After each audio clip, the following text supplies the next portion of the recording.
Bonjour à tous, merci beaucoup de me rejoindre. Je voulais donc vous souhaiter une très bonne année 2022. Mais cette vidéo donc est une vidéo parce que j'ai eu donc le professeur Jean-Bernard Fortillan au téléphone et nous avons décidé de ne pas faire une vidéo parce que tout simplement le professeur Fortillan, comme vous le savez, a passé des moments difficiles. Et je pense, et nous pensons avec le professeur Fortillan, que la meilleure des choses, c'est que je vous passe son message, et c'est plus correct. Il a besoin de se reposer, je le précise, il a besoin vraiment de se reposer. Voilà. Il m'a dit de vous communiquer qu'il était très content que vous soyez extrêmement nombreux à avoir demandé ces nouvelles, mais vous continuez, c'est de la folie. Ça devient vraiment une vedette, le professeur Jean-Bernard Fortillan. Mais voilà, il voulait surtout vous souhaiter une très bonne année avec son épouse, et il va pouvoir enfin se reposer, parce que c'est quand même important. Je rappelle quand même à tout le monde qui connaissent pas trop l'histoire, ou ceux qui la connaissent, donc il est quand même allé, ils ont voulu l'enfermer en psychiatrie, le faire craquer. Après ils ont vu qu'ils n'y arrivaient pas, donc ils l'ont mis 2 fois en maison d'arrêt. Effectivement, à 78 ans, c'est proprement scandaleux.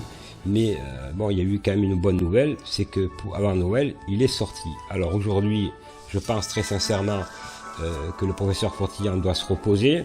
Il aura le temps de vous expliquer dans quelques semaines, quand il sera d'aplomb, même s'il est d'aplomb, hein, mais il a quand même passé des moments difficiles.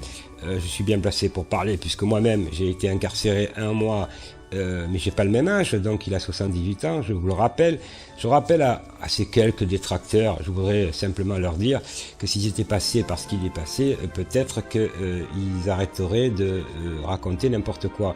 Voilà, malheureusement, vous savez très bien heureusement 95% des gens le soutiennent, mais il y a toujours 5% de critiques. Mais on peut critiquer quand on est, quand on est jeune, quand on a ses moyens, mais quand on va 2 fois en prison, et surtout les prisons pas faciles, hein, la prison de la santé, je crois qu'il ne faudrait pas donner de leçons de morale.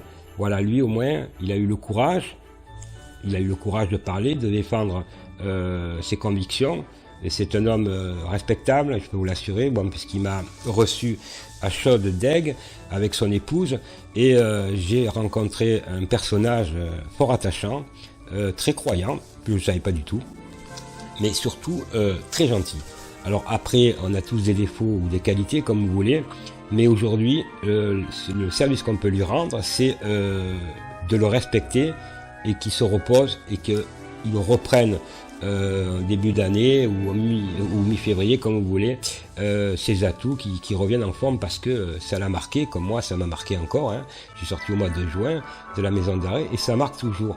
Voilà, j'aimerais simplement dire à ceux qui le côtoient qu'on se serve peut-être pas trop du professeur Fortillan, et que la vie doit continuer, qu'il est beaucoup plus utile, comme le dit si bien Frédéric Chaumont, dans ses patchs, parce que c'est sa partie, que plutôt de le faire parler alors qu'il n'a pas parlé, vous voyez. Donc voilà, je crois que c'est le plus utile. En tout cas, moi je ne suis pas son porte-parole.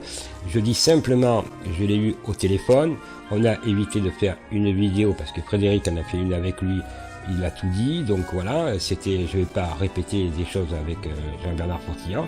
Simplement, il est très content de vous souhaiter une très bonne année, mais surtout, il vous remercie pour l'énorme soutien que vous avez avec lui, avec son épouse. Et maintenant, je vous informerai, moi et Frédéric Chaumont, qui est souvent en contact avec lui, de l'évolution, et puis surtout de ses patchs. C'est ça le plus important, c'est qu'il y a des gens qui attendent pour être soignés, et le reste c'est secondaire. Voilà, il fait en tout cas une preuve qui est énorme, c'est son courage, c'est ce qui nous rassemble tous. Et à 77 ans, je le dis, ou 78, il a prouvé, c'est pas du juridique que je vais vous dire, que lui, au moins, il a peur de rien, vous voyez, pour rester poli, et qu'il est allé 2 fois en maison d'arrêt, je le rappelle, et qu'aller en maison d'arrêt quand on a 78 ans, à la prison de la santé, avec les énergumènes qu'il y a, franchement, il faut être plus que courageux. Et quand il est ressorti, vous l'avez vu sur les vidéos, allez voir la vidéo encore de Frédéric Chaumont qui est sur les sites, sur son site à Frédéric. Et donc, allez voir. Et d'ailleurs, vous allez avoir le lien, parce que vous êtes nombreux encore à ne pas avoir vu la vidéo. Allez-y et prenez, bien entendu, que le bon, le reste c'est que ce passager. Merci à tous de votre gentillesse. Et puis moi-même, je voudrais dire à Jean-Bernard, puisque là je le laisse tranquille, puisqu'il regardera la vidéo, que je lui souhaite moi-même et Frédéric Chaumont une très bonne année 2022, en espérant qu'il vienne encore plus fort et qu'il se concentre vraiment dans ses packs, parce qu'il y a beaucoup de gens qui attendent l'espoir, qui espèrent en lui. Voilà. Merci à tous. Bonne journée. Et à très bientôt.